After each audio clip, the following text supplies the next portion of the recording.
Good morning and welcome to the Anguilla Financial Services Commission's webinar on IFRS 17 for insurance contracts. This morning, our guest presenters are the Deloitte team out of Bermuda. So our session today is going to be recorded and later posted to the Commission's social media platforms. And as well, we'll advise that we do have a question and answer segment that's coming up after our presentation. And so in the meantime, you can post all of your questions into the chat and they will be responded to, and hopefully we will get to all of them. So I thank you for joining us this morning. And now I will turn over to our Deloitte team. So I think that's the lobby clear now then, yeah. So firstly, thank you all for joining us this morning, and thank you to the FSC for having us to speak to all of you about IFRS 17.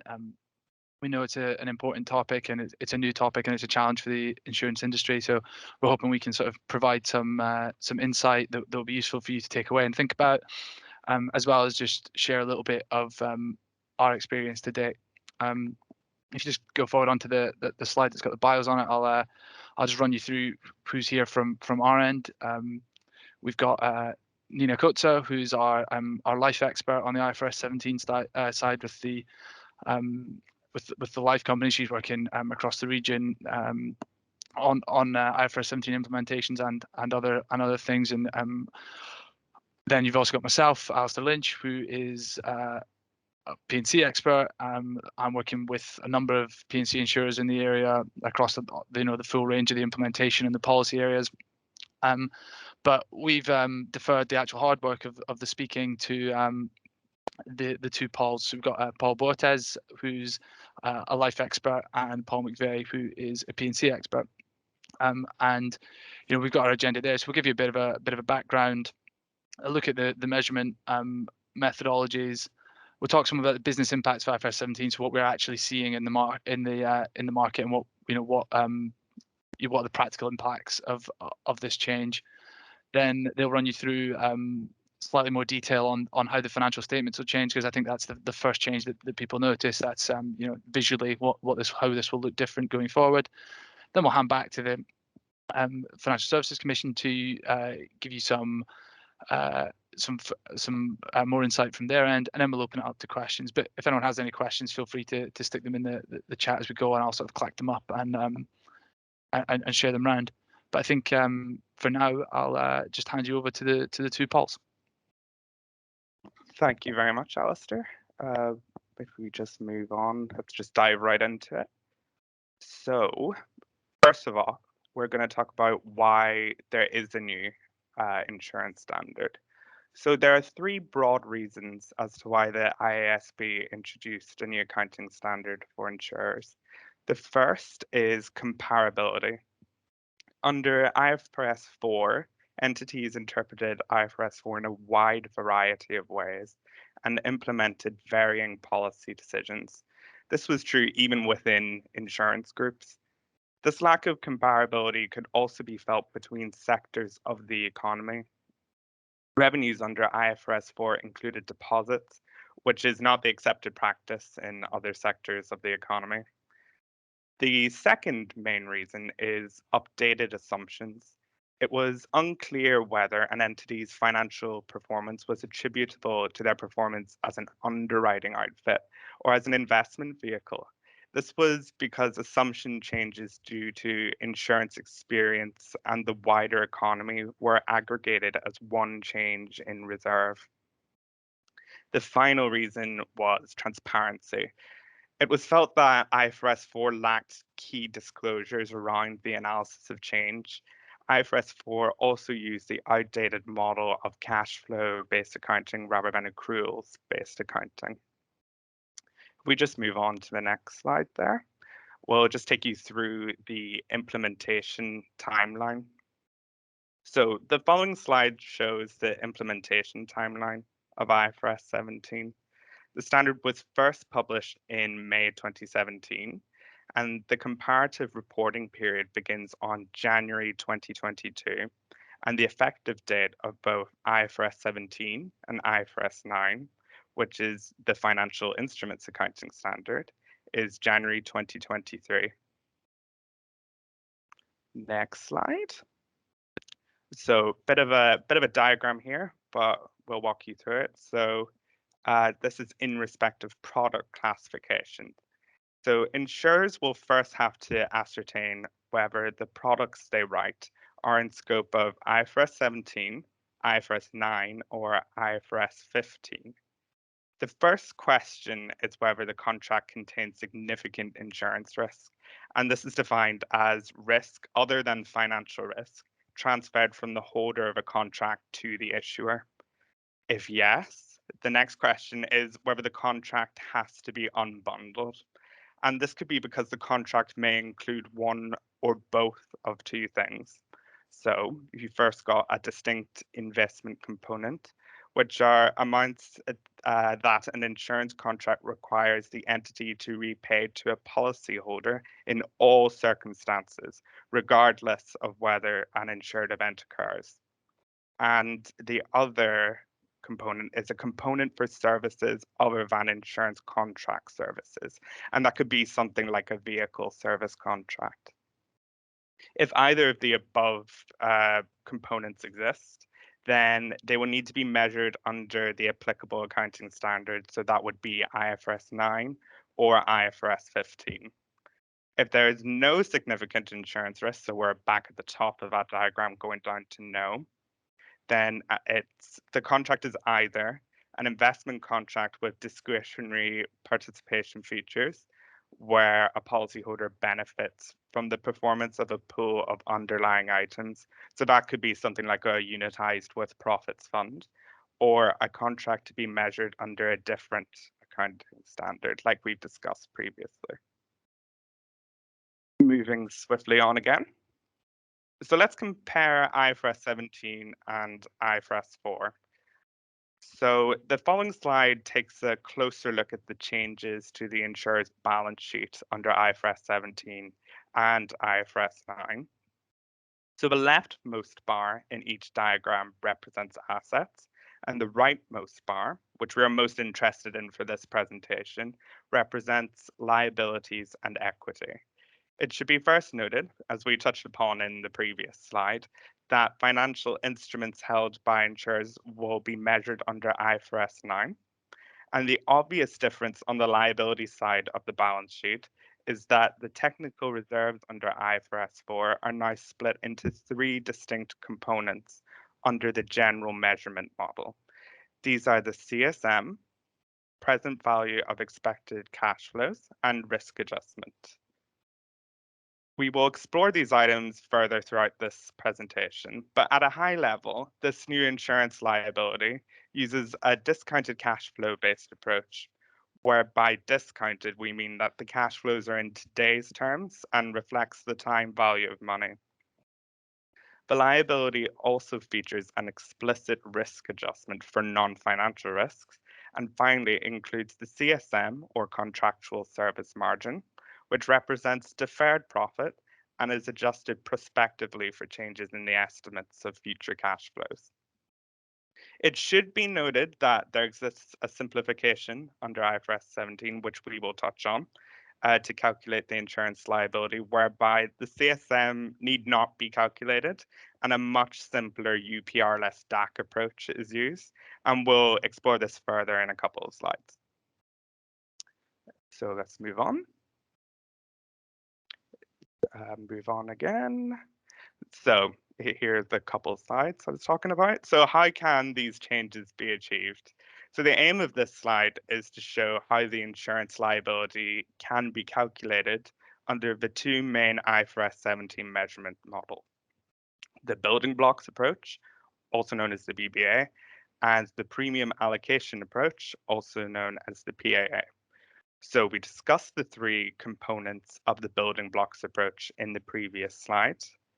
The earned portion of the BBA and the PAA are identical, but the difference lies in the unearned portion of the insurance liability. The CSM is replaced with an approach that is very similar to UPR-less DAC approach, which we would have seen under IFRS 4. And while not shown in this slide, there are fewer disclosure requirements under the PAA than the GMM approach. Insurers qualified to use the premium allocation approach or the simplified approach for a group of contracts, which we will define later, if they can show that the contracts within the group have a period of coverage or coverage period of 1 year or less, or if the insurer can demonstrate that the unearned side of the insurance liability would not be materially different if they adopted the premium allocation approach. And for some insurers, this has been an area of considerable focus and work. This means, therefore, that the premium allocation approach is generally only available to insurers that write property and casualty business. Next slide. So let's talk about the level of aggregation under IFRS 17. So once insurers have identified their in-scope products and done all that unbundling we talked about earlier, the next step is to define the level of aggregation. This is important for presentation and disclosure purposes, and we'll touch upon the main level of aggregation topics in this slide. So let's start at the top. The first step is to define a portfolio of insurance contracts. This is defined as insurance contracts subject to similar risks and managed together. And the term similar risks is not explicitly defined by IFRS 17. However, it is stated that contracts in different product lines would not be expected to have similar risks and therefore would be in different portfolios. Once we've identified all our portfolios, then we divide that portfolio into annual cohorts of contracts issued 12 months or less apart. The final stage is to ascribe a notion of expected profitability on these cohorts, and these form groups. Insurers are required to use a minimum, but not necessarily all of, the following labels. So, onerous contracts, which broadly aligns to unprofitable contracts. And it should be noted that the losses on onerous contracts are recognized immediately in the PA and in the PA and the L, which is different to what we would have seen under IFRS 4. Next, we have no significant possibility of becoming onerous. This is usually hard to define, and the industry has tended not to use this label and instead just opted to use onerous groupings and the final grouping, which is other profitable contracts. So these, we say in this slide, have a significant possibility of becoming onerous, but again, hard to define. Next slide. So we're going to start talking about each of the building blocks under IFRS 17 in a bit more detail. So the first and by no means the most important is the estimate of future cash flows. So under IFRS 17, insurers will now need to have a probability weighted best estimate set of cash flows, which wasn't necessarily needed under IFRS 4. And these should be explicit, unbiased, and updated at each reporting period using all available current information to the insurer. All cash flows relating to the fulfillment of the portfolio contracts should be included in this estimate. These include premiums, claims, taxes, expenses, amongst other items. An interesting item to discuss a bit further in the slide is in respect of expenses. The expenses to be included in the future cash flows need to be directly attributable to the insurance portfolio. And this can also be included, this can also include an allocation of fixed and variable overheads, which might not have been done before by insurers if they are deemed directly attributable. Because of these factors, insurers have been using this opportunity on transferring to IFRS 17 to update their expense allocation processes. That's all from me in this presentation, so I'm going to hand all over to Paul Boetis to finish off. Great, thanks very much. Let me continue. I think so.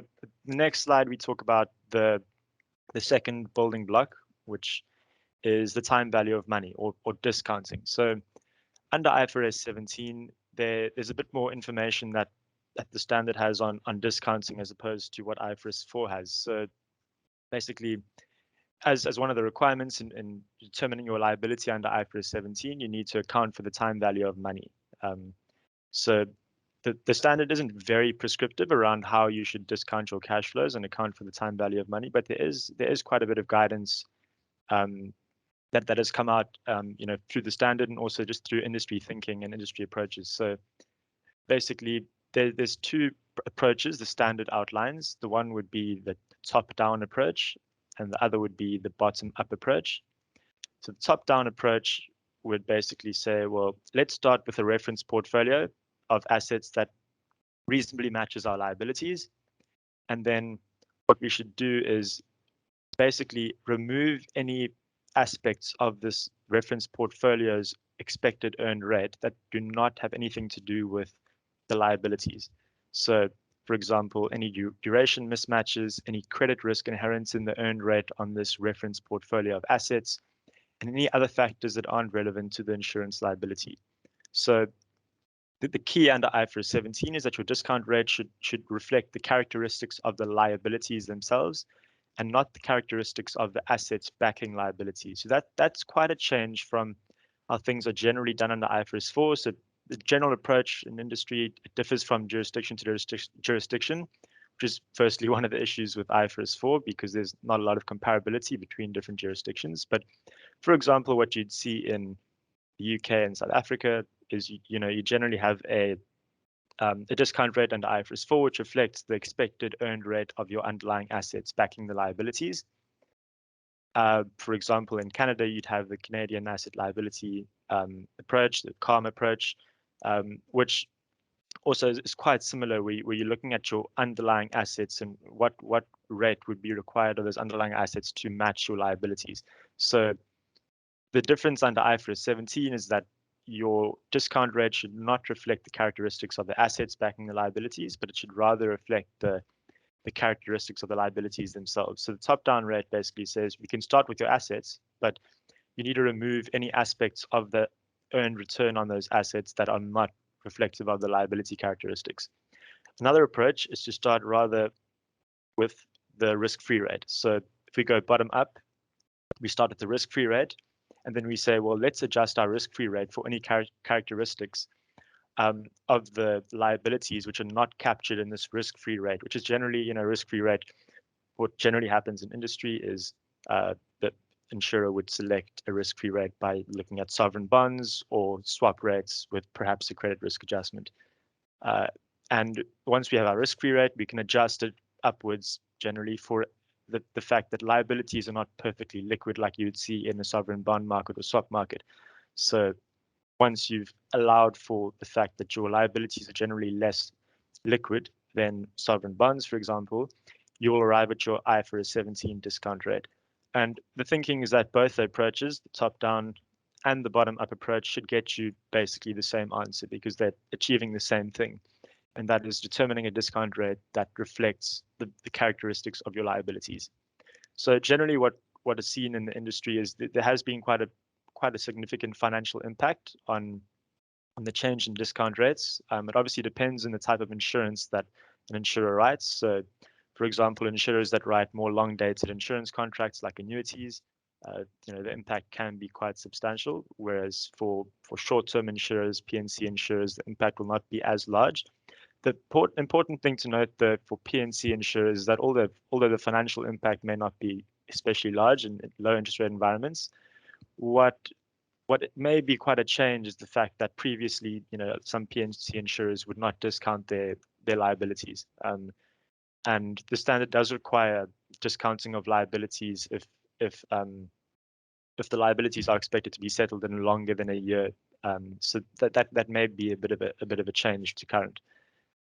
So moving on to the next slide, we're looking at the third block in the building block approach, and this block is the risk adjustment. So basically, the risk adjustment is what the insurer requires for bearing the risk relating to the uncertainty of the amount and timing of future cash flows. So what that means is basically, in addition to your best estimate cash flows or your best estimate liability, an insurer needs to hold an additional buffer on top of that best estimate liability that reflects the compensation the insurer requires for bearing this risk. So the thinking is that this is quite similar, for example, to what life insurers at the moment may hold, which is, for example, a PFAD in the Canadian or US kind of lingo, and in kind of the UK and South Africa, you'd call this a discretionary and compulsory margin that insurers would generally hold on top of their best estimate liabilities as a bit of a buffer for adverse experience. The difference now is that the standard is a bit more prescriptive as to how you need to determine your risk adjustment and what disclosures are required. And the bottom line is that it needs to be explicit. So your risk adjustment needs to be an explicit buffer on top of your best estimate cash flows. There can't be just inherent prudence in the whole valuation approach. There needs to be a clear division between you have a best estimate liability and you have a risk adjustment on top of that best estimate liability, which reflects the uncertainty. And a few key things insurers generally thinking about in the industry here is that this risk adjustment needs to be entity specific. So it needs to reflect the risk appetite of the insurer. So generally, the insurer needs to ensure that the risk adjustment reflects their risk appetite and is embedded into their risk appetite framework. Another thing that generally needs to be thought about is diversification. So to what extent will the risk adjustment reflect diversification in an entity? This can be an interesting discussion for groups of insurers where you have multiple entities within an insurer and you're holding a risk adjustment at the group level, which may reflect diversification at the lower levels. And then another important thing to note is that the risk adjustment confidence interval needs to be disclosed. So what that means is if you hold a risk adjustment on top of your best estimate liability, that risk adjustment gives you a certain level of confidence that your liability held is sufficient to cover your losses. And that implied confidence level needs to be disclosed now as part of the financial statements, which is not something that was required before. So this introduces a new calculation for insurers. And how easy this number is to come up with depends on the approach that was taken for the risk adjustment. So there are three approaches that are suggested in IASB staff papers. So the one is the value at risk approach. I'm not going to go into too much detail yet, it gets quite technical, but value at risk basically says we've got a distribution of possible losses in the future, possible scenarios that our losses could look like. We're going to set our liability at, let's say, the 85th percentile, for example, as an example. Another approach is the cost of capital approach. That approach is something more in line with like a Solvency II risk margin, or for example, in the Bermuda environment, the risk margin in Bermuda, for example, uses a cost of capital approach where you project your capital requirements and discount those, multiplying then by the incremental cost of raising, of holding on to assets backing required capital effectively. So if we move on, Paul, just before we jump on, we've had a few questions come in. I think before we move on from the building blocks and the stuff becomes distant memory, we should probably try and address some of the questions that are coming in, and we do welcome questions as we go, because obviously it'll keep this session more interactive for you guys, and hopefully allow us to target the information you guys need and want to get from this. So I think going to Liam's question there about about going way back to the groupings, essentially you can actually have as many groups as you want. So what the standard sets out is that there are three possible groups, or at a minimum, I think they say 3 groups. But what we are saying is that what we're actually seeing happen in practice is that although there are these notional 3 groups, there is nothing in one of them, because insurers are finding it difficult to say that something has no significant possibility of becoming onerous, and so instead just stick everything in the other group. Now, although there are clearly products that are, definitely profitable, and there's just no chance they'll, in parlance, there's no chance that they'll ever become onerous. It doesn't actually serve you any advantage to put it in that group. You still have to do the exact same calculations. All it does is introduce additional granularity. So there's no, you would still have to continue to do subsequent measurement, or if it was a longer term contract, subsequent measurement, onerous contract testing on it. There would be no difference in terms of treatment between the other and the no significant possibility of becoming onerous. So essentially, no one's that I've seen, and I think that's true across all the products that Deloitte have been working on. I haven't seen anyone using that bucket. Just like I say, it doesn't infer any advantage. When you first read the standard and you look through it, you think, oh well, I need to bucket into these 3, but there is that it doesn't actually come to any advantage. Before I hand over to Nina to talk about the discounting question, I just see there's right this minute there's been another question coming on the groups. So the general criteria for testing the groups, what we really see is people try and take well, actually there's I was going to speak just from a P&C perspective there, but if you're doing it from a life perspective, you essentially will know which contracts are onerous and which ones are not. The ones, if the outflows are greater than the inflows, you will have an onerous contract and you will have a loss component, and then the grouping is clear. You are then grouped as an onerous contract. As for the P&C insurers, what you're typically seeing is people are using a higher level approach, that because they're going to be using the PAA, so they haven't necessarily calculated. They'll only calculate cash flows if they do happen to be onerous. And the way people are doing most of their onerous contract testing is taking pricing loss ratios and then adjusting those for IFRS 17 specifics. So if your pricing loss ratio is done on a best estimate basis, so that's in line with the IFRS 17 standard best estimate definition, you start with that. You then add an adjustment for what you think your risk adjustment will be. You maybe take off some for the impact of discounting, and you maybe add some for the impact of expenses. And so now you've got this loss ratio with a few adjustments to it. If that loss ratio is more than 100, you have an onerous contract, and if it's less than 100, we're typically seeing people bucket that as other. That's really the high level approach to what we're seeing. And Liam's comment, about classifying anything as no significant possibility of coming onerous from the life side. I agree with that point. I think it's very difficult to say that something will definitely never become onerous.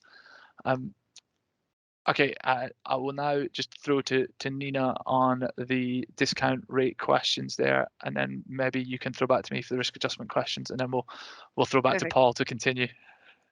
Yeah, thanks. I see some questions are streaming in here. So Angela had questions on the discount rate approach, specifically relating to the risk-free rate, and I see you've asked whether you should be removing the sovereign risk, and can you assume that government rates are risk-free, especially since typically governments in the Caribbean are not A-rated.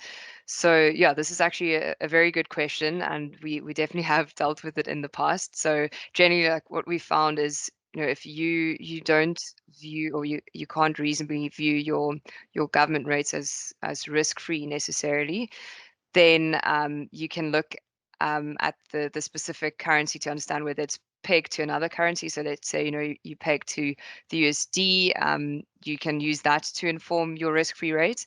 The only thing you'll need to bear in mind then is that you need to actually adequately allow for any risk, that this peg could change. So generally you could, look at what happened in the past, or you could use a forward exchange rate of a contract to try to estimate what that spread should be on top of the risk.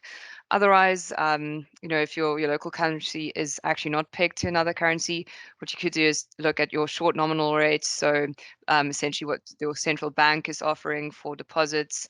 And for long-term rates, you could inform it by your global real rates, but then you also need to make an adjustment for that target inflation on top of it. So yeah, so those are generally like the two approaches that we see people generally do in these markets, if the government bonds aren't necessarily risk-free. Then the next one so there's also a question on how do you determine the confidence interval? Paul, I know you are currently on this side, so would you like to take that question? Well, I think Ali, do you Paul kind of answered that question to an extent in the presentation there about the different methods. I don't think I don't think it's worth going into a huge amount of detail on the value at risk, but I think Angela's asked a follow-up question there on the confidence interval about how we can ensure there's comparability. I think that's a very pertinent question on the risk adjustment in particular, because I think, like many parts of the standard, the guidance is very principle based. You'll see there on the slide we've got here, it's principles. It doesn't really tell you how to do it. You have a huge amount of ability to decide. And in all honesty, that's how it's playing out, and that's how we're seeing it, is that you can essentially, you have quite a lot of control to get this confidence level to come out where you want. You can, like any, because essentially it becomes a capital modeling exercise. You can put as much detail or as little detail into your modeling for this, and you can get quite, it'll be quite sensitive to the assumptions you set around what confidence level you'll get.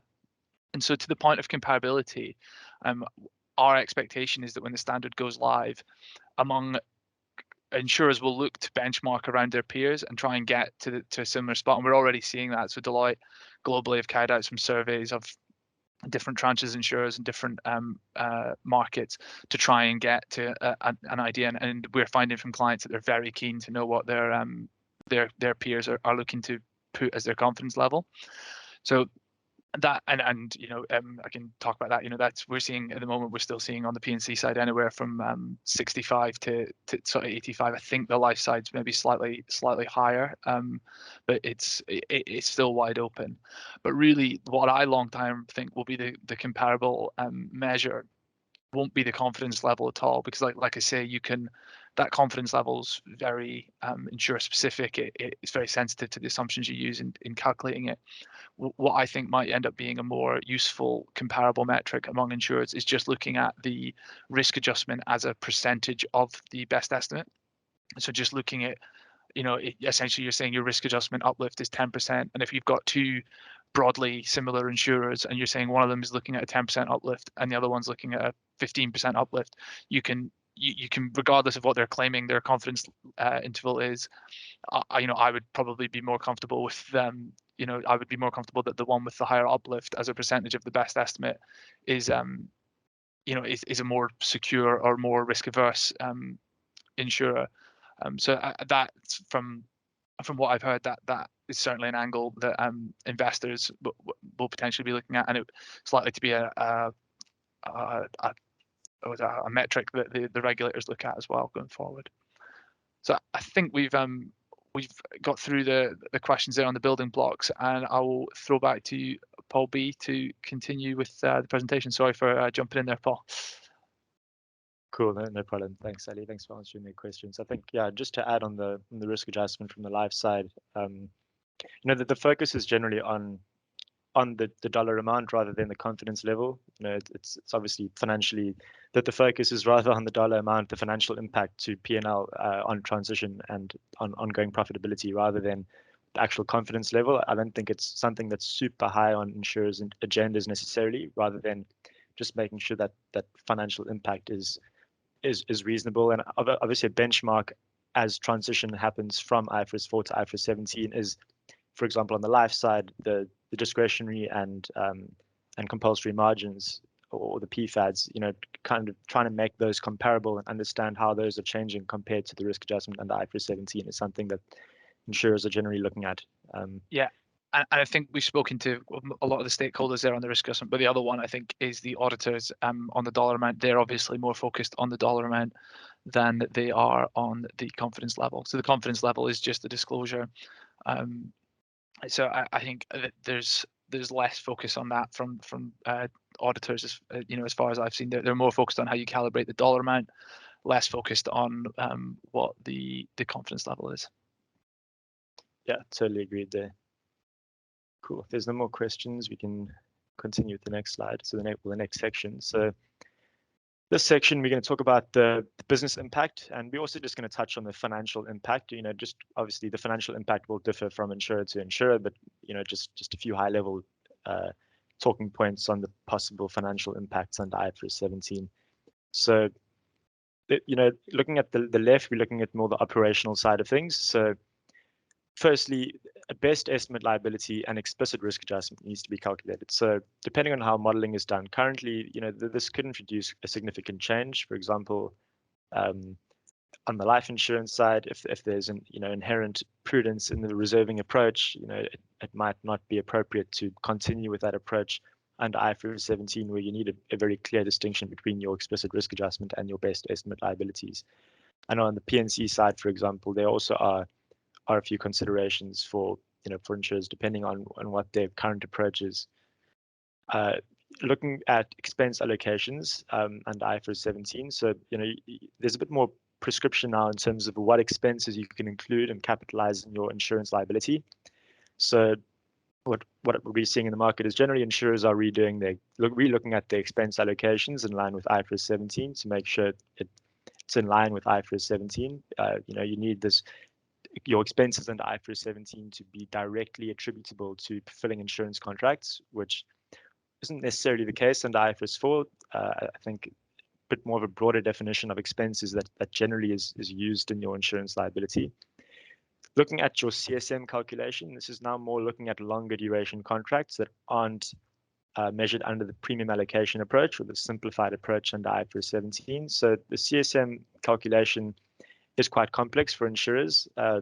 Generally, life insurers are dealing with this. And the reason it's quite complicated is because there's a lot of granularity in the data you require because of the level of aggregation requirements that was talked about by the other Paul earlier. So you've got these groups of insurance contracts, they've split into portfolios, then into profitability, or then into cohorts, and then into profitability groups. And each of those insurance groups requires a separate CSM that needs to be tracked and rolled forward. And then an additional complication or additional challenge that insurers are dealing with is the fact that one of the transition approaches that need to be followed is the full retrospective approach. So unless you can prove that it's not practicable for you to follow this approach, you need to determine your CSM as that initial recognition for all your in-force insurance contracts as you transition to IFRS 17. So for example, for an insurer that's written annuities in, let's say, the 70s and the 60s, there can be significant challenges in determining your CSM from then and rolling it forward. And if you, for example, cannot do that, you still need to prove to your auditors that, this is not practicable and that, an alternative approach should be taken. So regardless of the approach taken, there is work required in transitioning from IFRS 4 to IFRS 17. Then another thing is that assumptions need to be updated frequently. I think we've spoken about the risk adjustment confidence interval in quite a bit of detail now and that disclosure. So looking at the fact that assumptions need to be updated frequently, the fact that the best estimate liability is required, implies that you need to update assumptions frequently or unlock your assumptions frequently. This is a bit of a change in practice, for example, for insurers that used more US GAAP type approaches, for example, under FAS 60, where you generally don't unlock your assumptions through time unless certain conditions are met. So there can be a few changes there. Then looking at the financial impact on the right, the transition equity impact or the impact to retained earnings really depends on a few things, such as your risk adjustment and how that changes compared to your margins currently under IFRS 4.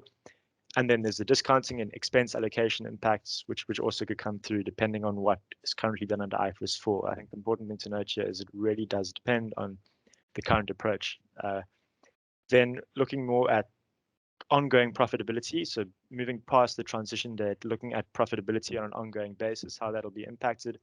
We've got insurance revenue and what the income statement looks like is quite different to IFRS 4. We look at that in a bit more detail in the following slides. Then, just looking at the risk adjustment, not the risk adjustment, the risk-free rates and the discounting under IFRS 17, the fact that your discount rates are changing can mean there's a significant financial impact as you move towards IFRS 17, depending on what's done currently under IFRS 4, especially for insurers that write longer duration business. And then I think we've mentioned this already, but the definition of expense is included in insurance contracts. Insurance contract liabilities does change. And depending on what's done currently under IFRS 4, there can be significant financial impact depending on what happens there. So I know we have a bit of time left, but let's try and leave time for more questions. So let's move on to the changes to financial statements. So in this section, we're just going to walk through, on the face of it, what the balance sheet looks like under IFRS 17 compared to IFRS 4, and then also the income statement, what that looks like under IFRS 17 compared to IFRS 4. So the first slide here, we're looking at the changes to the statement of financial position, or the changes to the balance sheet. So on the left, we've got the IFRS 4 view. So the important thing to note here is that generally, so your liabilities, you've got your unearned premiums. This is more for a P&C type reserving approach, or general insurer reserving approach. You've got your insurance contract liabilities. So generally, under IFRS 4, what can happen is in this view, we've shown reinsurance contract assets on the top as an asset, but what is sometimes done is your insurance contract liabilities are actually just shown net of reinsurance. That is also something that's currently done under IFRS 4. And then you've got another important thing to draw your attention to is you've got an explicit DAC, or deferred acquisition cost, under IFRS 4, which does change. So looking at IFRS 17, you've got your insurance contract assets, your reinsurance contract assets, your insurance contract liabilities, and your reinsurance contract liabilities. So the important thing here is that any portfolio of insurance contracts or reinsurance contracts that are in an asset position need to be shown separately to those that are in a liability position. And your deferred acquisition cost doesn't exist anymore, not explicitly at least. It's basically embedded into these insurance contract liabilities and insurance contract assets, and amortized over time in line with the CSM. So it's a bit of a different mechanism in which your acquisition costs are dealt with.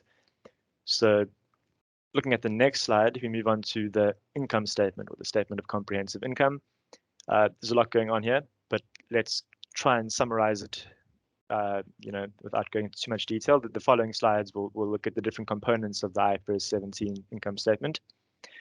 So on the left, I think the most important thing to note here is that you've got gross written premium, which is your kind of headline item in this income statement, and you've got your ceded premiums here, or your reinsurance premiums here, as kind of making up the main component under IFRS 4. Under IFRS 17, this is completely different. Your kind of key items making up your income statement would be insurance contract revenue and your insurance service expenses. I'm going to go into what these include in the following few slides, but I think the important thing to note is that this insurance contract revenue is not equivalent to your gross written premium. It's quite significantly different to what is done currently. And then just at a high level, you've got your insurance service result, which is your insurance contract revenue less your insurance service expenses. And then you've got your net financial results, which makes up the other main part of your income statement. And that basically is made up of your investment income, your investment expenses, and then your insurance finance income and expenses, which basically, the important thing to note here is that your financial result really sums up your performance as an investment outfit, or as an insurer, and how well you're managing your assets compared to your liabilities, and how well your assets are performing relative to how your liabilities are moving with respect to financial assumptions.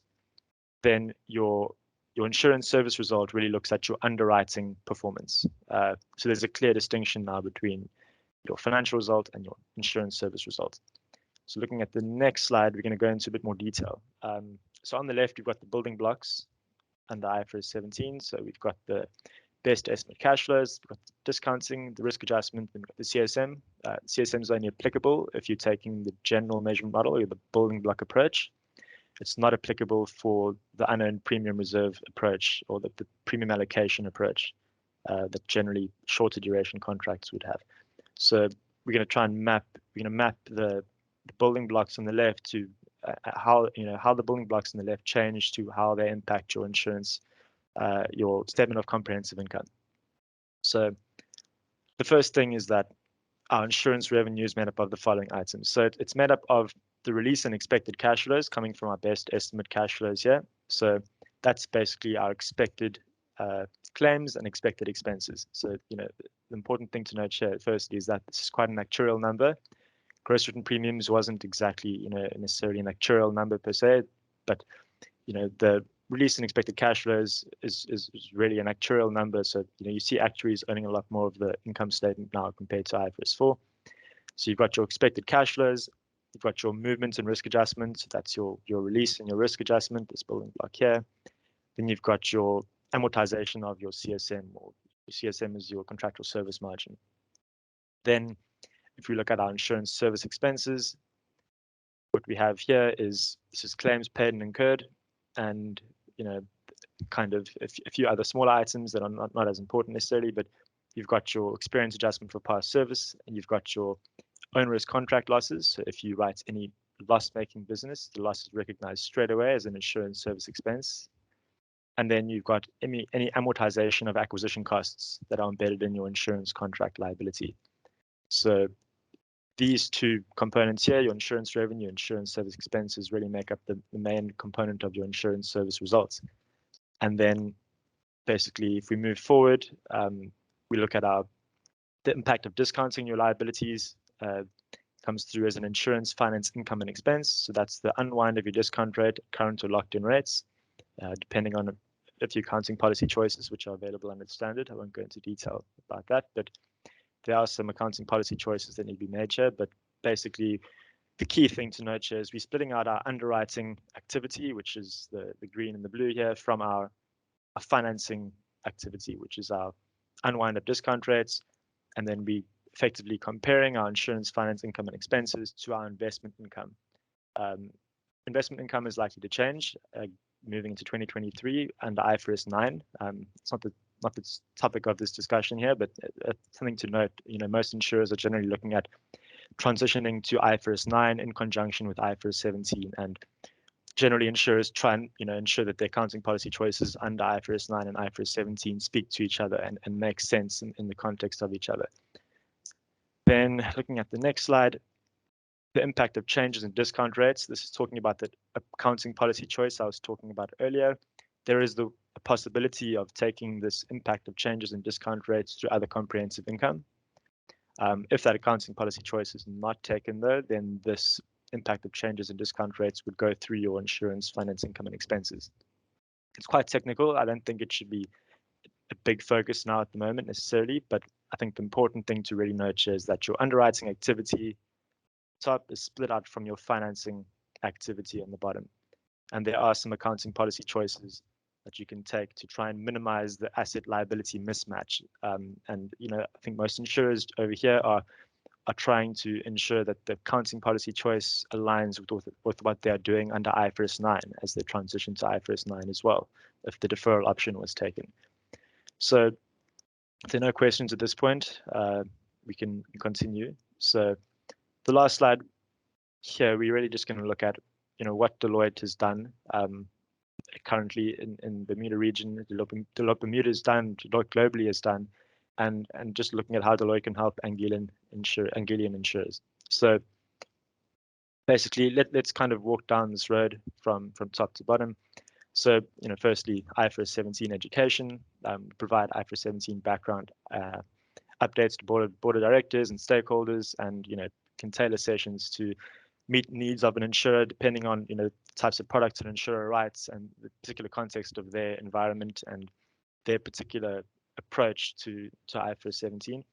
Then we also, for a lot of insurers, performed balance sheet and income statement indicative financial impact assessments. So basically that means remeasuring the liabilities under IFRS 17 and estimate the impact the standard would have on the financials moving forward. Then there's basically, moving on to the next step, the roadmap implementation. So over here, it's a high-level business impact assessment to understand how data and systems and that sort of thing would be impacted under IFRS 17, given it can be quite significant.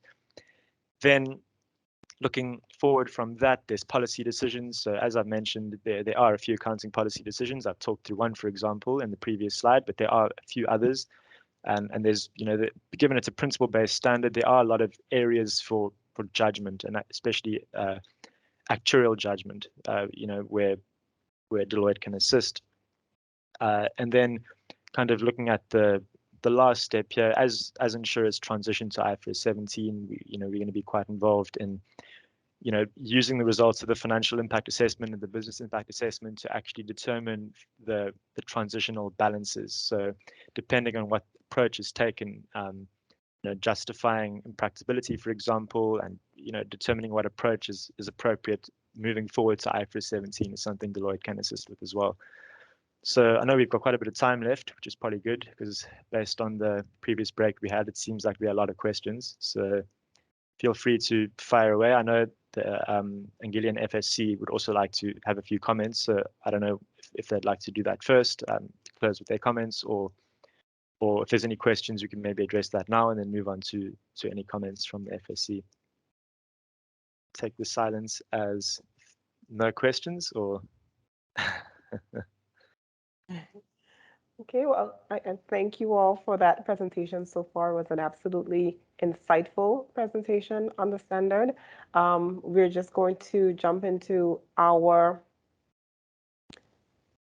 short presentation from a supervisor's perspective. We're just trying to launch those slides now, so we can give a different perspective on the standard. Okay.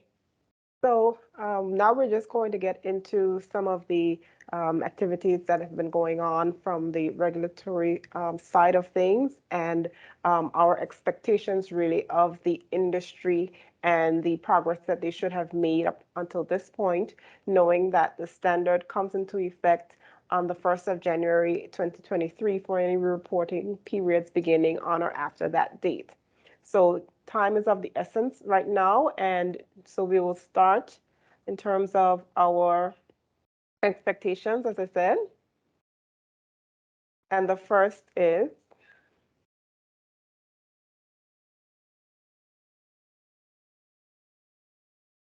so by now we would have expected insurers to have at the very least, established an implementation plan.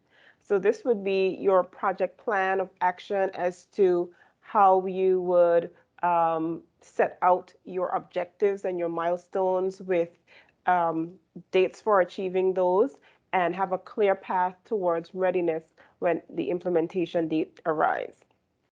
As well, in order to support that, we would expect that you would have established an implementation committee, whether you call it a steering committee or an IFRS implementation team, just a group of persons who are responsible for taking the company through that transition.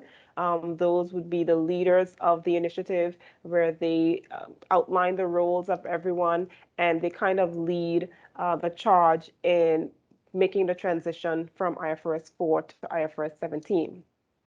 In addition, where capacity is not available in-house, and this is usually the case for most insurers, even for those that are large multi-jurisdictional entities, sometimes there's simply not that level of expertise in this new standard because it's new to everyone.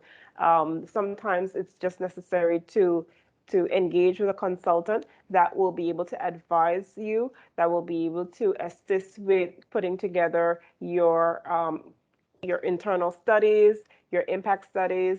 And that brings me to the next point, which would be looking at a qualitative impact study. So this would be where you look at high level, how is this standard really going to impact the entity? How is it going to impact from an operational standpoint, from a financial standpoint, potentially, without going into all of the details, based on the type of profile that the company has. Are you a non-life insurer? Are you a long-term insurer? Are you composite?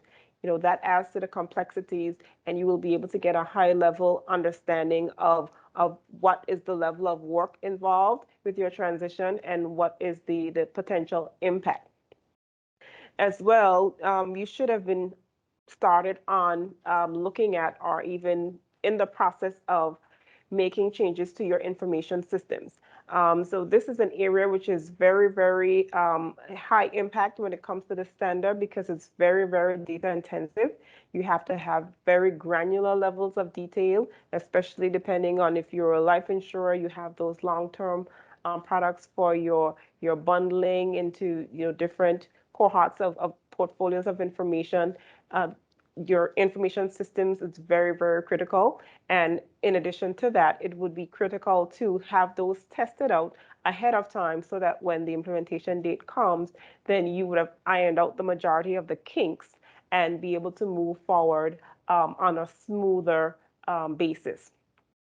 And as well, you should have started with your training efforts.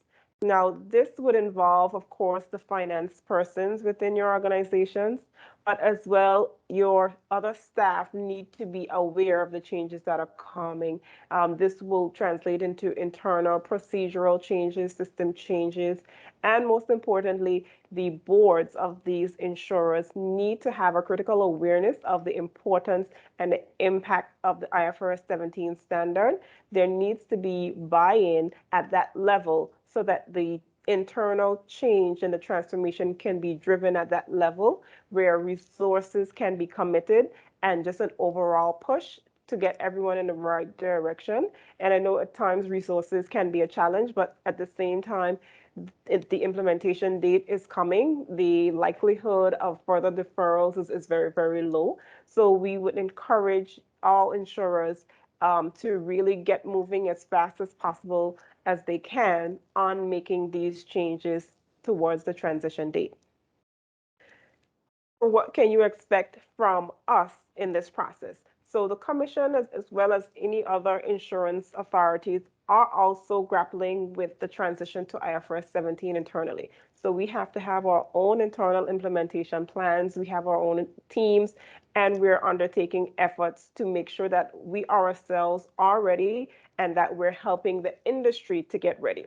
So as part of that, we have been following up with insurers to determine their level of readiness, their preparations, the status of their implementation efforts, and we've been mostly doing that via surveys. As well, we have spoken with some insurers one-on-one to kind of gauge where they are, their progress, what's their level of understanding, what is missing, what do they need, and those efforts will continue. And you may see even more follow-up from your regulator, whether your home regulator is the Anguilla Financial Services Commission or another regulator externally, but you will see continued and increased frequency of follow-up as we are trying to help the industry along because we all want to be ready when that day comes. So to that end, we will be also requesting more detailed information on what you have done internally. So in the near future, in the next couple of months, you may start to see requests for more detailed information on what is your result of your qualitative impact studies and more so your quantitative impact studies. And you may see templates coming out where we're asking you to fill out certain areas so we can understand for ourselves what is the impact, and we may be asking you as well to kind of detail the process and the calculations and how you've gone about your own quantitative impact studies so we can understand for ourselves the potential impact on your financials and of course on your capital and your solvency position.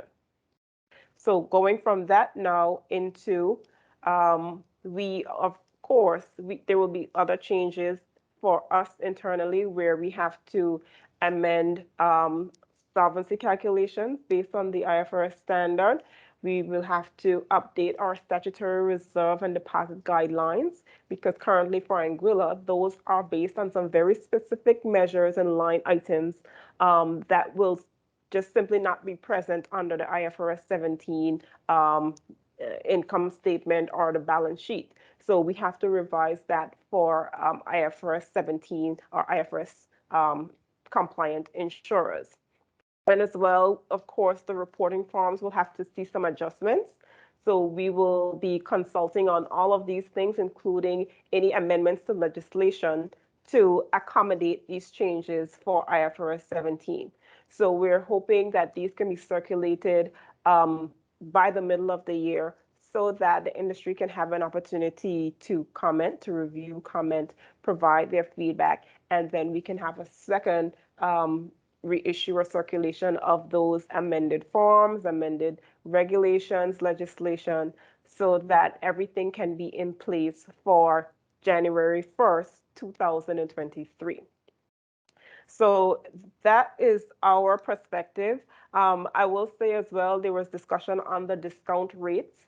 We are informed that the Caribbean Actuarial Association is doing some work on discount rates, because that has proven to be somewhat of a challenge in this region. And I would also, put that as a question to Deloitte as to, how big of a challenge is it? I know they talked about proxies in terms of pegged currencies and other options, but it has been one of the areas, at least for the insurers that have reported to us in terms of their progress, that that the discount rates have been a particular challenge for them. So work is ongoing. Regulators in the region are collaborating, so that we can potentially have forms that are more uniform or aligned, if you will, and that is to make it easier for all involved, and also to lean on each other, share work products, and to just make sure that there's a level of consistency. We can help each other out, and I think the industry will be better for it.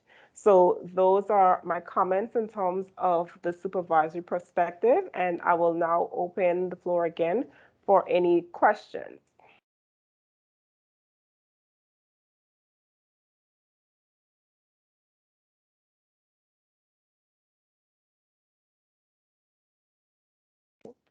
Since I don't see any questions in the chat at this point in time, I just want to ask Deloitte to give us their impression on what is the importance of information systems in this whole IFRS 17 transformation. Can you please give us some insights on what are the implications for information systems when it comes to insurers trying to adopt this new standard?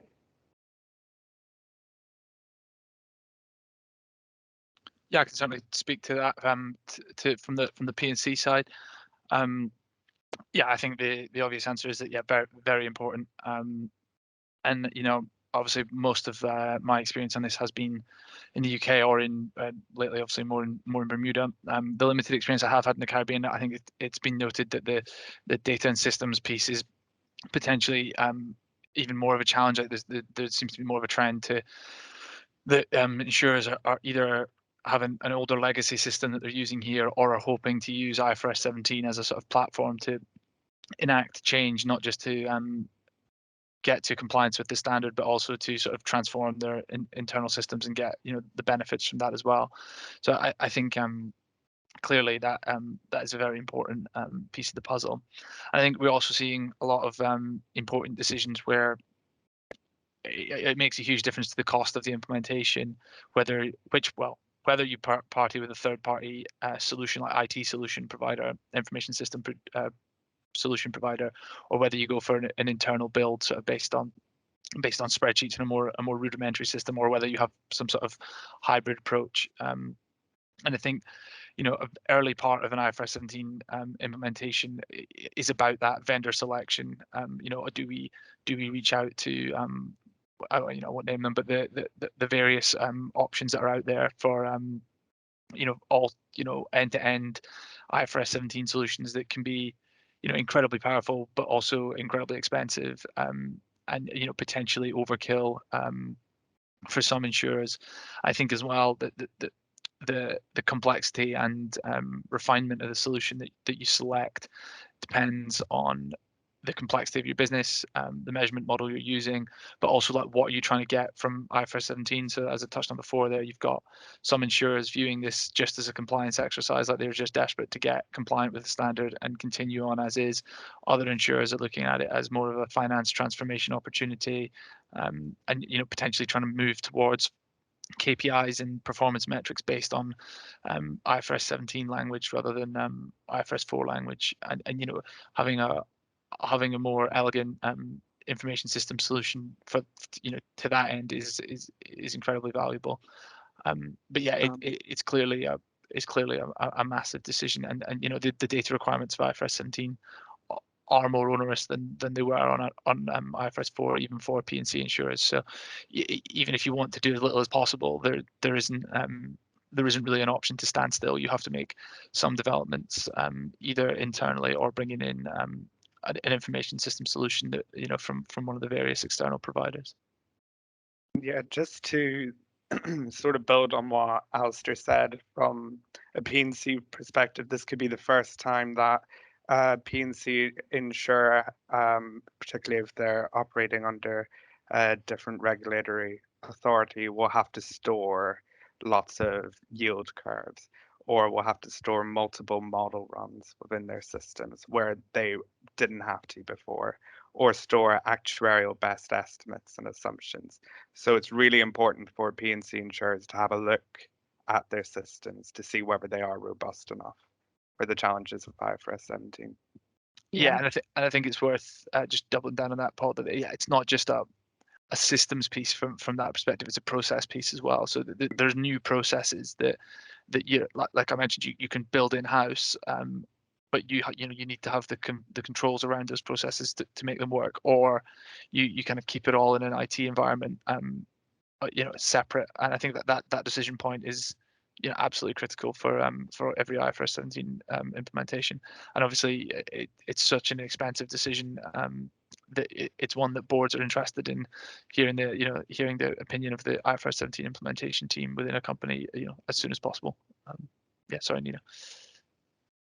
Thanks, Jan. And then just to add from a life perspective, I'd say it's probably even more important, more onerous, the data requirements, just because, the nature of your life insurance business, you're dealing with longer term business, you have significant transition implications where, you need to be able to trace back to inception of these policies that are currently still in force when IFRS 17 goes live. So, I mean, that for a lot of companies, they don't necessarily, still have that historic data, which will probably be a bit of a wake-up call. And you'll realize with the requirements of this new standard, the fact that you need to be able to track these policies for the duration of the lifetime. You also need to track it at a lot more granular level. So we mentioned the aggregation earlier in the presentation, but you need to be able to track these groups of contracts, which is a lot more granular than what IFRS 4 ever asked for.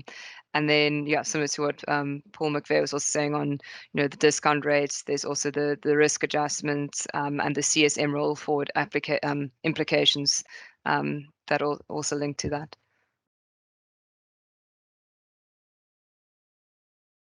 Yes, certainly the importance and impact of the information on your ability to comply with the standard cannot be overstated, in my opinion. Paul McVeigh, you spoke about the assumptions and those things that would have to be maintained in the system under the new IFRS 17 regime.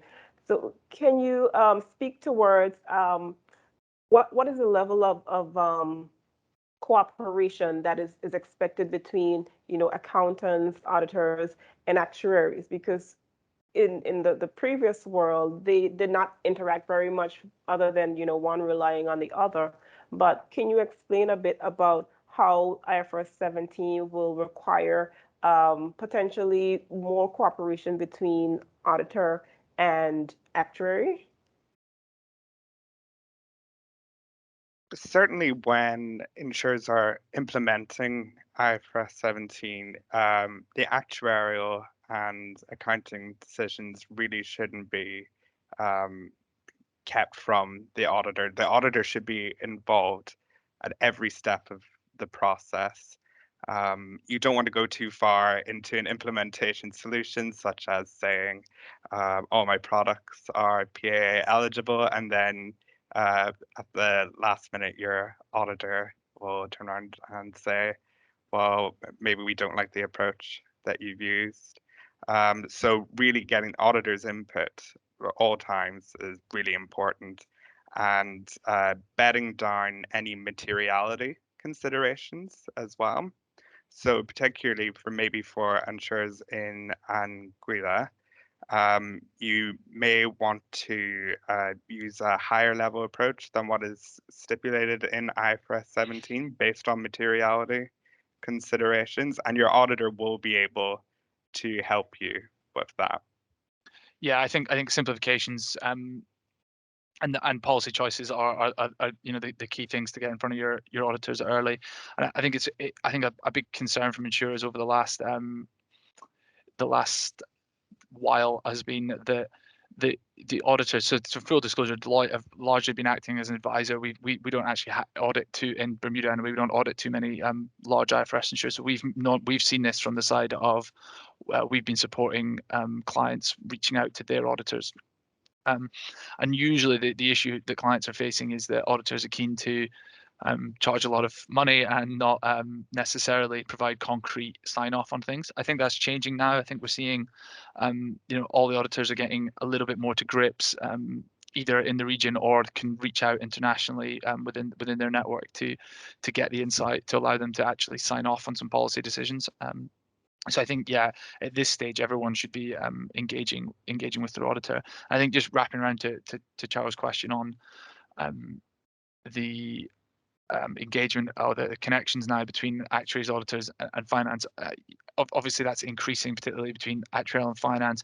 And anecdotally in the Caribbean region, where we see more companies with external actuaries. I think that we're noticing that as to be a challenge to get your external actuary engaged in the IFRS 17 implementation, and also to get your external actuary and get your scope of services with your external actuary ironed out for what it'll be going forward, so that neither party gets a nasty surprise when you suddenly need significantly more output from your external actuary, or you need them to track more things and store more output year to year, because obviously that creates a reliance on your actuary, and so it changes that dynamic a little bit more. I just see kind of on that topic of involving actuaries there, Angela's asked a question there around, does every insurer need an actuary under IFRS 17? I presume in the context there. So in essentially, yes, it has largely been our view that the standard defines the best estimate as being probability weighted. I don't want to quote it wrong, but it's very similar. It's a probability weighted estimate of all future possible outcomes, I think, and that very much aligns to the definitions of best estimates from traditional actuarial techniques. So the standard doesn't mention actuaries anywhere in it. It doesn't say use actuarial techniques, but widely we've seen that understood to mean an actuarial best estimate. The exception to that I have seen has been on very niche lines of business where historically they haven't used an actuary to calculate a best estimate because there's almost no data, or it's better done by the claims adjusters. But that's on incredibly niche products. I think on the vast majority of mass market products, the view from auditors I've been hearing is that they expect it to be an actuarial best estimate.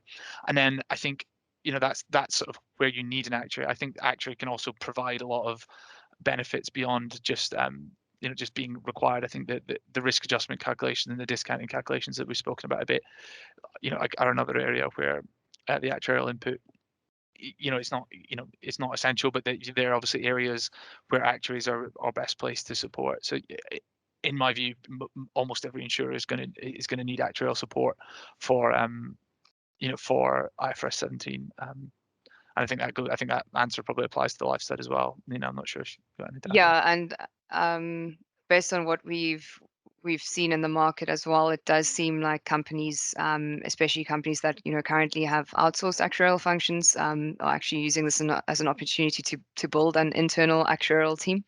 So yeah, that's definitely also happening. And I think just the nature of this new standard, even though it's an accounting standard, it needs quite a lot of involvement, with the actuaries. So you do tend to work a lot more hand in hand with your accountants.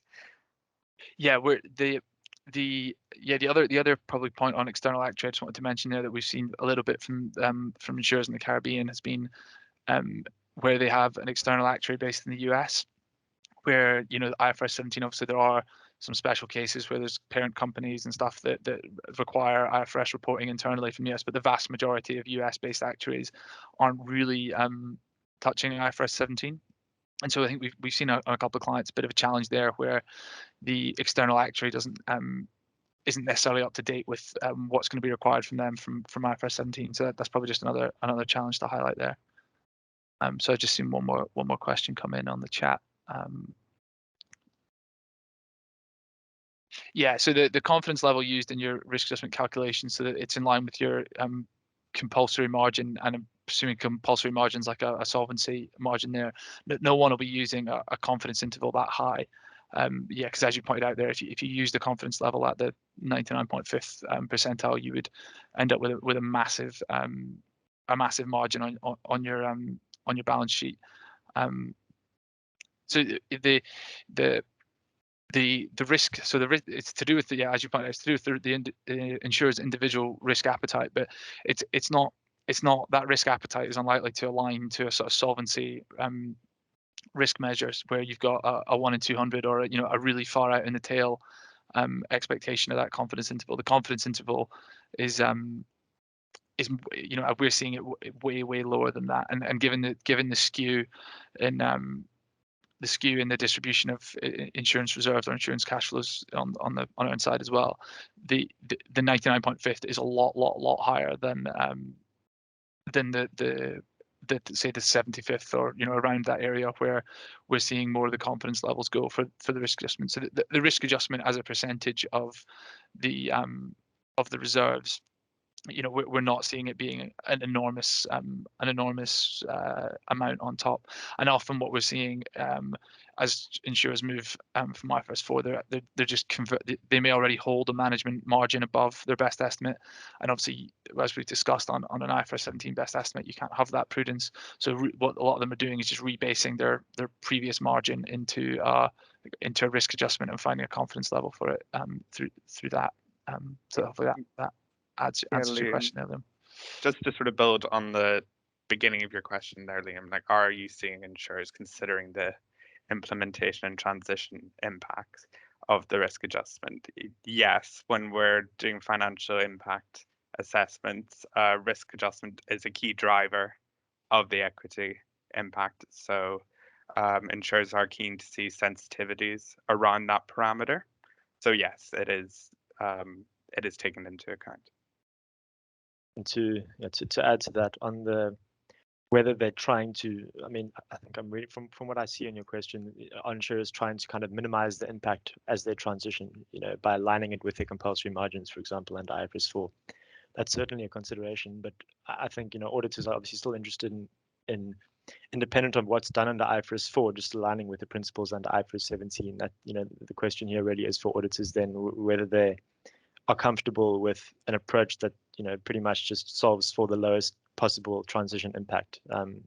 Obviously that's not necessarily in line with the standard, but that is really the role of the auditor in the situation. And on the capital movement, not result in a massive capital movement, I think depending on the regulatory regime, generally I don't think you'd see necessarily a massive capital movement, at least on an economic balance sheet.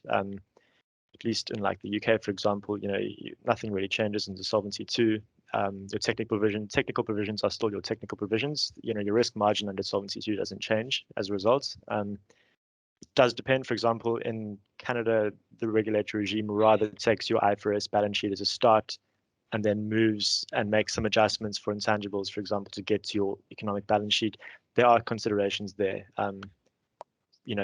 Considering your capital regime, but I think the focus is not necessarily capital impact, but rather just an IFRS equity impact rather on transition. Yeah, and I think Shara touched on that that's a point the regulators are thinking about at the moment, is how you take the new look of the IFRS 17 balance sheet and feed that into existing capital calculations, to not have a massive impact on capital, because it's an accounting change. The economics shouldn't change. Regulators. I won't speak for Anguilla, but the other regulators we've spoken to, they're hearing that they don't want on the transition date of IFRS 17, they don't want the capital requirements of a company to change unless something changes about the economics of that company. So that is a challenge for the regulators to try and adjust their solvency regimes so that the IFRS 17 inputs are broadly aligned with the IFRS 4 inputs, if assuming they're happy with their current regime, which you would expect them to be.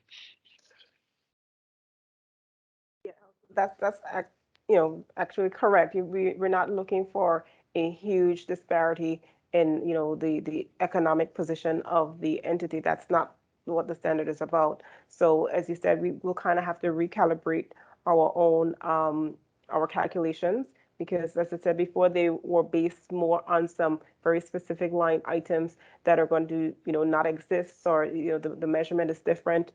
So we have to readjust that to make sure that these insurers are not unfairly disadvantaged, because at least in our regime, they will still have some insurers that are reporting under GAAP, right? And not all of them will necessarily be reporting under IFRS. So we have to kind of make it comparable, so that one set is not unfairly disadvantaged compared to the other. Yeah, and that's a consistent challenge that all the regulators that are in that position of accepting both GAAP and IFRS statements are in. Obviously, I think that's slightly different for a few of the and I'm aware there's quite a few people from different places in the Caribbean on this call. And as I understand it, it's a different challenge for them, where everyone is going to move or everyone is IFRS now and will continue to be IFRS going forward. But yeah, that can echo that challenge is coming from the regulator here, as well as in the other regions in the area that take both GAAP and IFRS statements.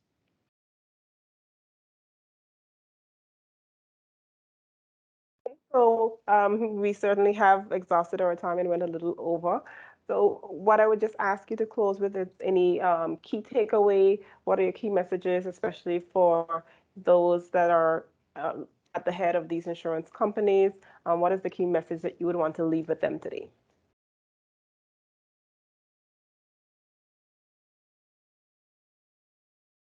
Who wants to go first? I can start. So I think we go for it. Okay, great. Yeah, so I think, key takeaways. I mean, given that we are now, in March 2021, so, we're effectively in this comparative period where, insurers are definitely already looking to understand what that impact will be at transition, because as you all know, our live date will be 1 Jan 2023. So definitely think, if you haven't yet, now is the time really to ramp up your IFRS 17 implementation roadmap. Really ensure that you have the necessary expertise. Reach out to the appropriate vendors. Get all that research done. Because there's really 9 months until the go live date, and you want to be able to use this time really to understand what the implications are to your business, as well as the financial impact side. And it's also really important to ensure that your board is educated. So I would also emphasize IFRS 17 training to the board is really key, because they, at the end of the day, they are making the decisions, and they need to ensure they are fully aware and informed what the implications are for your specific business, and how things such as your KPIs, for instance, different business metrics will change because of IFRS 17. I don't know, Ali, if you want to add anything from a P&C perspective. No, I think it's very similar. I think at a high level, those key impacts are what we want you to take away, and I think the ones you covered there go across the whole industry, P&C and life. I just wanted to say thank you to Paul and Charo, who did most of the speaking today, and thank you to all the attendees who came and listened to us, and particular thanks to the people that put questions in. It was really good to be able to sort of target our what we're delivering here to hopefully be more relevant for the audience. So yeah, I just want to say thank you to everyone before we sign off. Back to you, Charo. Yeah, and thank you also to the FSC for the opportunity to present today. Thank you as well. We are most appreciative of you taking your time to deliver this presentation to our industry. It's part of our initiative to just raise awareness, provide education and training to help the insurers through this transition. You know, some persons are new to it. There may be new hires or new members of the board or whatever's the case, or just need a refresher on it. And, you know, some people have been curious because it just sounds like it's a foreign language. And I think you've delivered quite well on the key aspects of the standard. You've laid it out for us, broken it down, talked about the key implications. And so for that, I say thank you very much on behalf of the Anguilla Financial Services Commission. Thanks to everyone who have signed in and joined and viewed this webinar today. And I wish everyone a great rest of the day and rest of the week. Thank you and bye-bye. Thanks, very everyone. much. Thank Thanks. you. Cheers. Bye.